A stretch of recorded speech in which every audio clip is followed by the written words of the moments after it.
What would you do if the one person you built your entire world around was secretly building another one without you? The night everything broke was a Tuesday, under the cold, sterile glow of my phone screen at 2 a.m. Her phone, actually. Jessica's.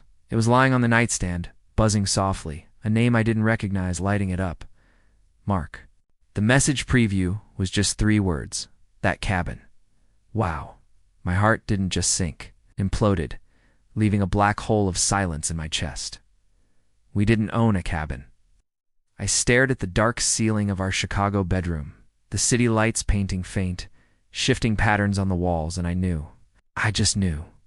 This wasn't just a crack in the foundation of our marriage. It was a wrecking ball, and it had been swinging for a long, long time. If you genuinely enjoy our stories, please subscribe to the channel. Tell us where you're from, not what time it is right now. It's always fascinating to know how far our story flows. For 10 years, Jessica was my everything. We met in college, 2 kids with nothing but ambition, and we built a life in Lincoln Park. I poured everything into my architecture firm, and she rose through the ranks in corporate law.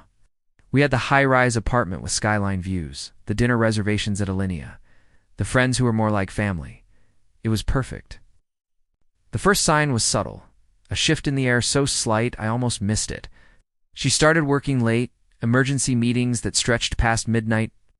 Then came the new credit card I found the statement for, hidden in a stack of mail. Purchases from a hotel bar on Rush Street, on nights she was supposedly at the office. When I asked, her eyes went cold. Are you checking up on me?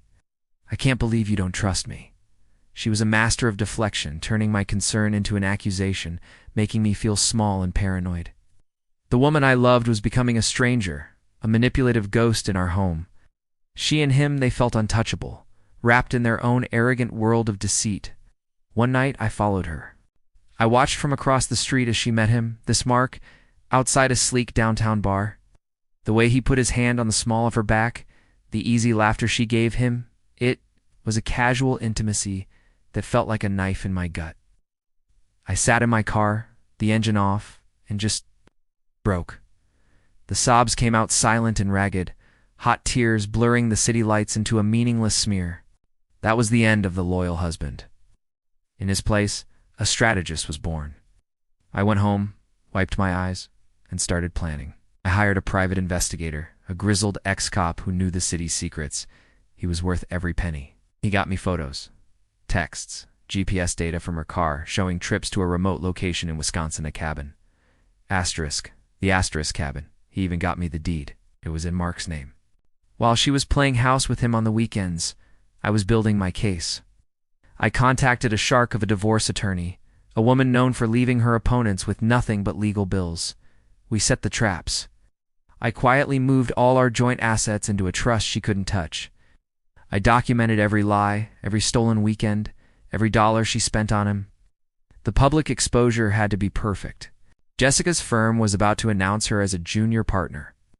They held a massive gala at a lavish hotel on the Magnificent Mile.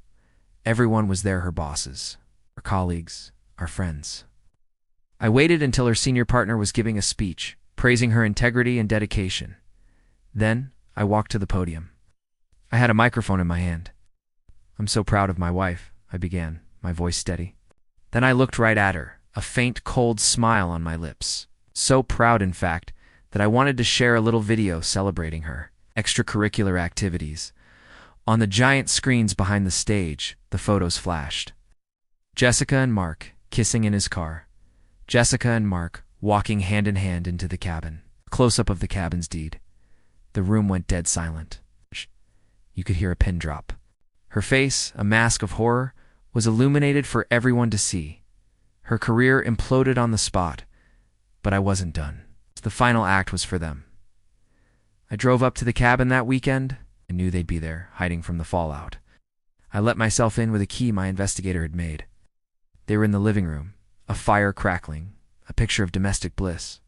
They froze when they saw me. Jessica started to cry, to plead. Mark just stood there, a coward in the face of the man he'd wronged. I didn't say a word. I just walked over to the fireplace, pulled out the legal papers, and tossed them onto the flames. This was never yours, I said, my voice quiet. I served them both with lawsuits. her for divorce on grounds of adultery, with a claim for financial restitution. Him for alienation of affection, a relic of a law, but powerful in its message. I destroyed them not with rage, but with the cold, precise machinery of the law and the quiet weight of their own choices. I left them there, in the ashes of their stolen weekend, and never looked back. Now the city lights don't look the same. The end.